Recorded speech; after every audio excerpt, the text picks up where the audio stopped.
அஜித் குமார் நடித்த விடாமுயற்சி திரைப்படம் வெளியான தியேட்டரில் அஜித் விஜய் ரசிகர்கள் செய்த செயல் இணையத்தில் செம்ம வைரலாகி வருகிறது. திருவாரூர் மாவட்டத்தைச் சேர்ந்த மதியழகன் சௌந்தர்யா தம்பதியரின் 6 மாத குழந்தை முதுகெலும்பு தசைநார் வலுவிழப்பு என்ற மரபணு குறைபாட்டால் பாதிக்கப்பட்டுள்ளார். குழந்தைக்கு பெங்களூருவில் சிகிச்சை மேற்கொண்டு வந்த நிலையில் இதற்கான மருந்து வெளிநாட்டில் இருப்பதாகவும் இதற்காக 16 கோடி ரூபாய் செலவாகும் என்றும் மருத்துவர்கள் தெரிவித்ததாக கூறப்படுகிறது.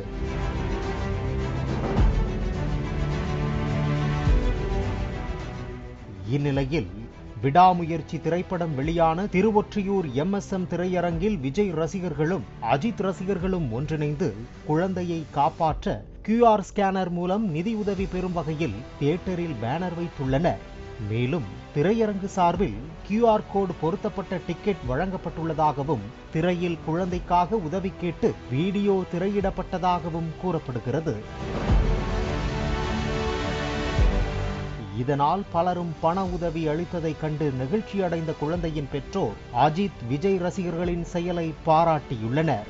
மேலும் இது போன்ற குழந்தைகளுக்கு என்று காப்பீடு திட்டத்தின் கீழ் சில திருத்தங்கள் செய்து மத்திய அரசும் மாநில அரசும் காப்பீட்டு திட்டத்தின் கீழ் இந்த சிகிச்சையை கொண்டு வர வேண்டும் என்றும் குழந்தையின் தாயார் கோரிக்கை வைத்துள்ளார். என்னோட குழந்தை 6 மாசம் ஆகுது. இப்போ வருணிகாஸ்ரீ அவங்களுக்கு வந்து ஸ்பைனல் மஸ்குலர் அட்ரோஃபி ஒரு அரிய வகை ஜெனடிக் ப்ராப்ளமால அவங்க பாதிக்கப்பட்டிருக்காங்க. இப்போ இந்த பிரச்சனையை வந்து மக்கள்கிட்ட கொண்டு வந்து நாங்கள் நிதி திரட்டிட்டு இருக்கோம். என் குழந்தைக்கு வந்து ஒரே வழி மக்கள்கிட்ட இருந்து சப்போர்ட் வந்தால் மட்டும்தான் என் குழந்தையோட லைஃப் வந்து காப்பாற்ற முடியும். கண்டிப்பா நீங்க எல்லாரும் எங்களுக்கு ஹெல்ப் பண்ணீங்கன்னா குழந்தைய லைஃப் சேவ் பண்ணிடலாம்.